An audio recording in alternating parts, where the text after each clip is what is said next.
자, 이제 이어서 5번 문제 풀이하도록 하겠습니다. 간단하게 배반 사건에 대한 문제가 되겠습니다. 배반 사건이란 어떤 두 사건이 배반 사건이란 정확한 뜻은 A와 B가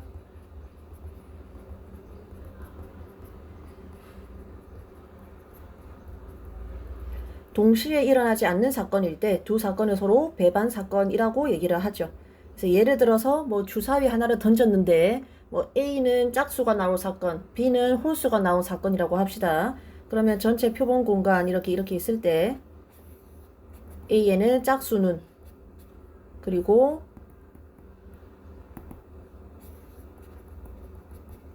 B는 홀수는을 모아놓으면은 이제 이런 식으로 A와 B는 지금 동시에 일어날 수가 없는 사건이라는 게 보이죠. 즉 A와 B의 교집합은 공집합이죠. 이럴 때 A와 B는 서로 배반 사건이다 라고 얘기를 합니다.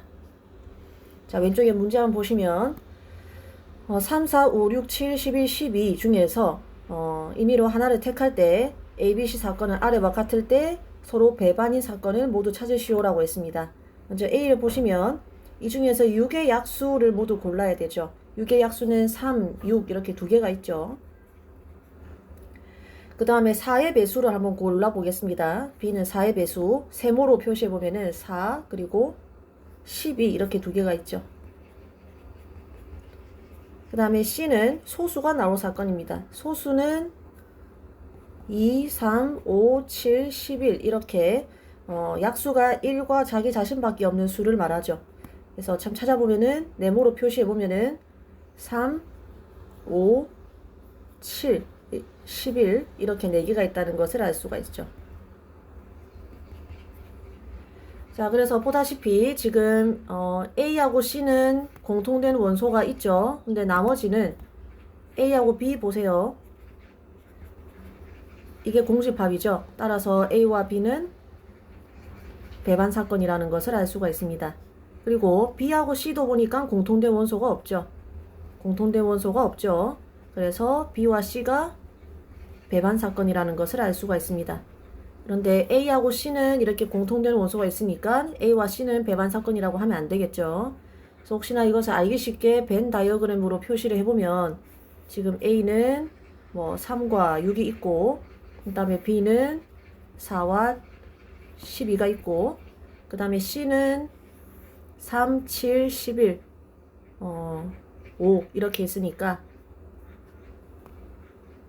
A와 B가 서로 배반 사건, 그리고 B와 C는 배반 사건.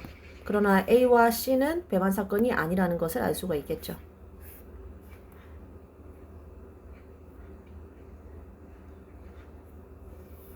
자, 6번. 5개의 숫자 1, 2, 3, 4, 5를 한 번씩 사용하여 5자리의 자연수를 만들 때 이 수가 홀수가 될 확률을 구하시오라고 되어 있습니다. 앞으로 확률 문제를 풀 때는 항상 지금 현재 전제된 것이 무엇인지, 무슨 상황에서 어떤 사건의 확률을 구하는지를 잘 살펴야 됩니다. 그런데 그 숫자를, 그 상황을 보통 뭐뭐 할 때라고 문제에 표시를 합니다. 그래서 그냥 잘 모르겠으면 이 뭐뭐 할 때라는 것을 한번 동그라미 치고 지금 뭐 하는 상황에서 확률을 구하는지를 한번 짚고 넘어가는 것이 좋습니다. 이제 뭐 하는 상황인지 주어진 예가 바로 주어진 지금 문제를 풀 때의 모든 경우의 사건들을 다 모아놓은 표본 공간이라고 생각을 하면 됩니다. 자, 표본 공간이 저렇게 주어졌을 때 이 수가 홀수의 확률을 구하라고 했습니다. 바로 이 홀수라는 것이 지금 현재 문제에서 구하는 사건이 되겠죠. 자, 그런 상황에서 어쨌든 내가 구하는 것은 지금 확률이니까 항상 확률의 첫 출발은 다시 한번 정리를 하면은 확률인데 홀수가 나올 확률을 구하라고 하고 있죠. 그래서 확률의 첫 출발은 항상 일단은 항상 전체 경우의 수 분의 바로 해당하는 사건의 경우의 수죠. 일단 여기서 구합니다. 웬만하면 자, 얘를 일단 적어두고 우리는 이것도 구하고 그리고 이것도 구해서 각각 대입만 하면 되는 겁니다. 앞으로 웬만한 문제가 항상 이렇게 구해질 겁니다. 네, 그러려면은 표본 공간의 경우의 개수를 알아야겠죠. 그렇기 때문에 항상 문제 풀 때 지금 표본 공간이 무엇인가 이거를 파악을 하시라는 뜻입니다. 자, 먼저 1번 NS 전체 모든 경우의 수, 즉 표본 공간에 들어있는 사건의 수를 일단 구하고 시작하겠습니다.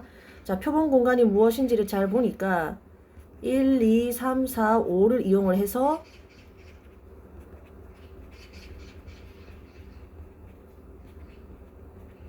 만들 수 있는 5자리 자연수의 개수를 의미하죠. 이거는 그냥 간단하게 1, 2, 3, 4, 5, 5가지로 만들 수 있는 순열이죠. 간단하게 그냥 5 팩토리얼이 됩니다.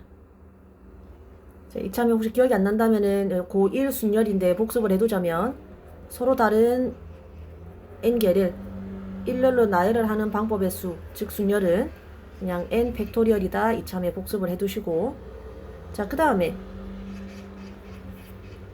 얘를 구하러 가야 되죠. 그래서 1, 2, 3, 4, 5를 한 번씩 사용해서 만들 수 있는 자연수 중에서 홀수는 지금 알기 쉽게 표현하기 위해서 그림을 하나 그려봤는데, 이런 식으로 5자리의 자연수를 구하는 상황에서 얘가 홀수가 되려면 여기가 반드시 아무 숫자나 들어가도 되는 게 아니라 반드시 1, 3, 5 중에 하나가 들어가야 됩니다. 그래서 이 칸은 따로 이렇게 생각을 해주고, 그리고 나머지 숫자에는 1, 2, 3, 4, 5 중에 어떤 게 들어가도 상관이 없죠. 그래서 이렇게 1의 자리 숫자와 나머지 숫자를 구별하여 결정을 해주면 됩니다. 그래서 그거를 굳이 이제 식으로 표현을 해보면, 나는 1의 자리도 결정을 하고, 그리고 나머지로 결정을 해서 그 경우의 수를 구하면 되죠. 근데 이제 경우의 수를 구할 때 어떤 사건 A 그리고 B, 이러한 사건의 경우의 수를 구할 때에는 그냥 우리가 두 사건의 경우의 수를 어떻게 했더라? 곱해줬더라. 그죠? 그래서 우리는 1의 자릿수랑 그리고 나머지 칸에 들어갈 수 있는 경우의 수를 구해가지고 각각을 곱해주면 됩니다. 근데 1의 자릿수에는 들어갈 수 있는 숫자가 3개밖에 없죠. 그렇기 때문에 요만큼이 그냥 3이 되겠고, 그 다음에 이제 여기에 예를 들어서 뭐 숫자 3이 들어갔다고 칩시다. 그럼 여기 들어갈 수 있는 숫자는 이제 1, 2, 4, 5 이렇게 4가지가 있겠죠. 차례대로 순서대로만 들어가면 되니까 여기는 4 팩토리얼이 되겠죠. 이 두 개를 구했으니까 뭐 이거를 1번이라고 하고 얘를 2번이라고 한다면 이제 여기에다가 1번, 2번에 대입만 하면 실제 답은 5 팩토리얼 분의 3 곱하기 4 팩토리얼이라서 약분을 하면 5분의 3이 되겠습니다. 그래서 문제 풀 때 항상 어떤 사건의 확률을 물어보면은 일단은 표본 공간의 개수, 그러니까 표본 공간의 원소 개수 분에 해당하는 문제에서 물어보는 사건의 경우의 수, 이렇게 구한다는 거는 꼭 기억을 하시기 바랍니다.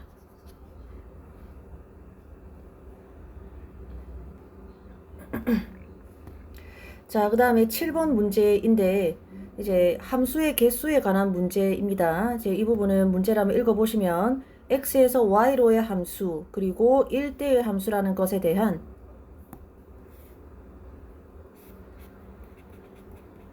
개념을 꼭 정확하게 숙지를 하고 문제를 푸셔야 됩니다. 제 x에서 y로의 함수 또는 1대1 함수 또는 뭐 1대1 대응, 이러한 개념들은 우리가 고등학교 1학년 수학에서 이제 뜻을 배웠고, 그리고 지난 시험 범위인 경우의 수 단원에서도 함수의 개수를 구하는 여러 가지 문제를 풀었었습니다.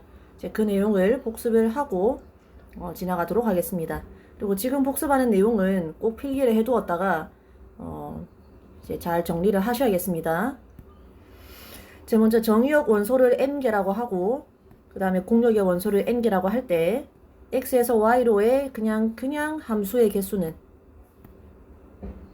이 원소 정의역 원소의 개수에 정의역 원소에 해당하는 이제 함수 값들을 이렇게 정해주면 되는 거죠. 그냥 정해주기만 하면 되는 거죠. 그래서 이렇게 이제 중복이 안 되어도 상관없고, 그 다음에 중복이 되어도 상관없습니다.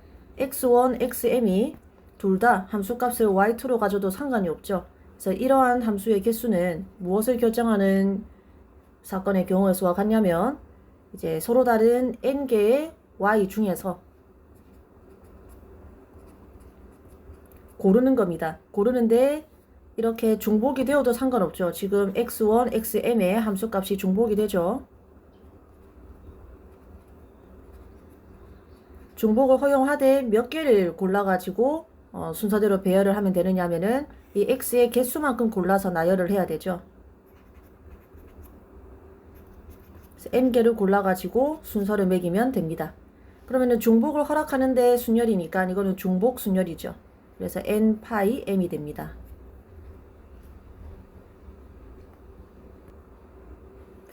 자, 그 다음에 x에서 y로의 그냥 함수가 아니라 1대1 함수의 개수를 물어볼 수도 있습니다. 자, 1대1 함수라는 것은 정의역 원소 두 개가 만약에 다르다면 그에 해당하는 함수값 역시 다르다라는 거죠.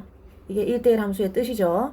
그러면 이렇게 아까처럼 서로 다른 두 개의 정의역 원소에 대한 함수값이 중복이 되면 안 됩니다. 지금 같은 상황은 x1, x2가 다르지만 함수값은 둘 다 y2로 같은 상황이죠. 그래서 이렇게 되면은 1대1 함수가 아닙니다. 즉 화살표가 같은 곳을 향하면 안 됩니다. 그러기 위해서는 y 원소를 고르는데 중복을 허락해서 고르면 안 되겠죠. 그래서 아까와 똑같은 상황인데 이제 중복을 허용하지 않는다만 추가를 하면 됩니다. 여기 적어보면 서로 다른 n개의 y 값 중에서 중복을 허락하지 않고 m개를 골라서 순서대로 배열하는 경우의 수입니다. 따라서 그냥 npm이 되겠죠. 자, 이것을 잘 알고 있는 상태에서 이제 시험 칠 때는 이것을 잘 알고 있어야겠죠. 그래서 7번을 보시면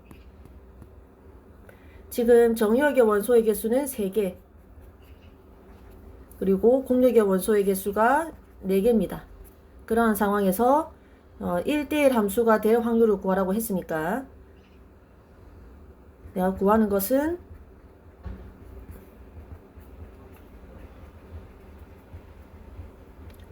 (1대1) 함수가 만들어질 확률이고 항상 확률은 전체 경우의 수 분의 바로 해당하는 사건의 경우의 수로 구합니다. 그래서 우리는 이것과 이것을 구해가지고 각각 분자 분모에 대입을 해주면 되죠. 자, 근데 첫 번째 전체 경우의 수, 즉 표본 공간의 원소 개수는 잘 읽어보면 그냥 x에서 y로의 함수 개수죠.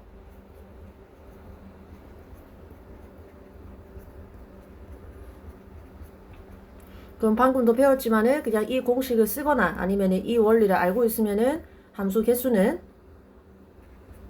4파이 3이라는 것을 알 수가 있죠. 따라서 4의 세제곱이 되고 그 다음에 두 번째 이 중에서도 1대1 함수의 개수는 이제 방금 이제 배운 요거를 이용하거나 아니면 이 과정을 이제 응용을 하면은 적용을 하면 4p3이라는 것을 알 수 있죠. 4p3이라는 것을 알 수 있죠. 그래서 내가 지금 구한 1번과 2번에 대입만 하면 됩니다.